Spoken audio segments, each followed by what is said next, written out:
The butterfly has one of the most interesting life cycles, I think, of any animal, because first of all, you have the egg. Now, there's a study needs to be done, a photographic study of the eggs of insects, because they're all different. There are many different colors. Some of them are just a speck, but you magnify that, and they have brilliant colors and shapes and textures. Every egg is different from every different kind of an animal. Almost no studies have been done on that. There's a good study for a young person, but in any event, you have the egg, and then let's say we're going to talk about a monarch butterfly. Well, they're going to put their egg on a particular leaf. They like the milkweed plant. And so they put their egg on the kind of a leaf that when the egg hatches and you get your caterpillar, the caterpillar wants to eat. Well, most caterpillars, that stage of the butterfly life, are engineered to eat only one particular kind of leaf. Like the monarch likes the milkweed leaf. So if the butterfly puts the egg on the wrong kind of a leaf, they'll die of starvation. It'll eat the egg, what's left of the egg, the shell. It has lots of protein in it, and that gets it started. So here's a little mystery. How does the butterfly, each different kind of butterfly, know exactly what leaf or what plant to put their eggs on? It has a digestive system designed genetically to handle that type of food. So it eats these leaves, and then it grows, and some of them get large, and then it gets a certain size and a certain amount of time, and it decides, oh, it's time for me to go into my pupa or my chrysalis form. And then it like dissolves down into a mucousy, viscous, kind of a slimy material. And if you just looked at that, you would say, well, that's not alive. That's just a bunch of dead mush here. But it's alive.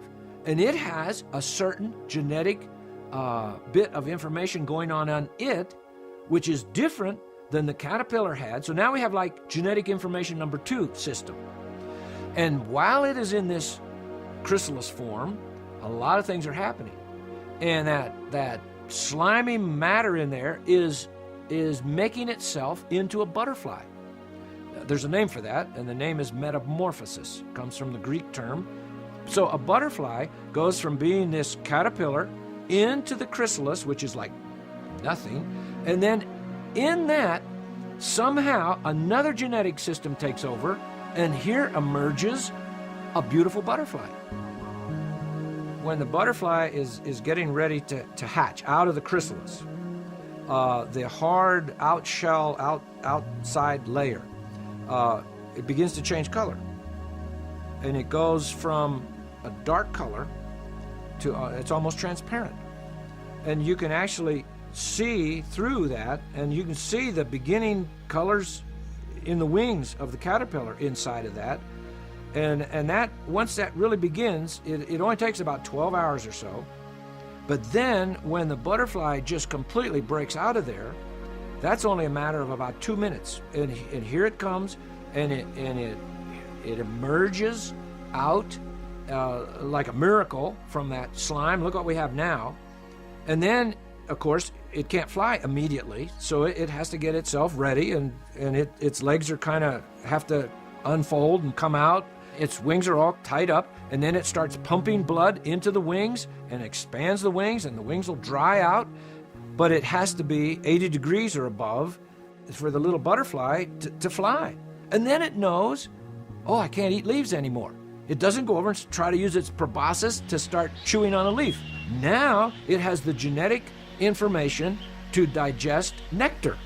It knows I need to go to a flower and stick my nose or whatever it is down in there, and I'm going to drink the nectar. How does it know that? That is information.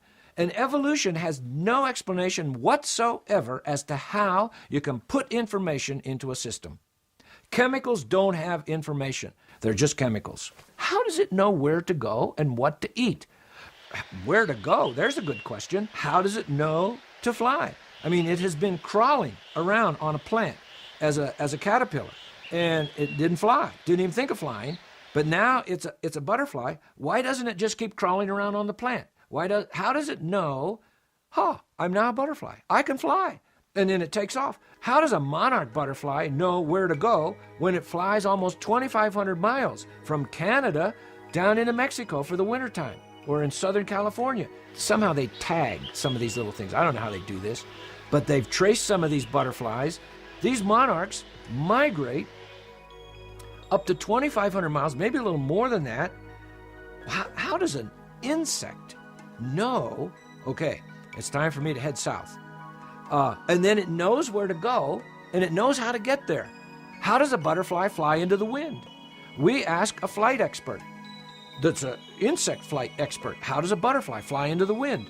I mean, we had a 30-mile-per-hour wind coming across our backyard one day, and here comes this butterfly, and it's flying into the wind, but its wings aren't going bzzz. It's making headway, but it's like it's up here, and it's down here, and it's over here. And can a butterfly find pockets in the wind where there is no wind? What kind of a sensory apparatus does it have in its head that it knows, oh, I better get out of here, better get down here? And the way they fly.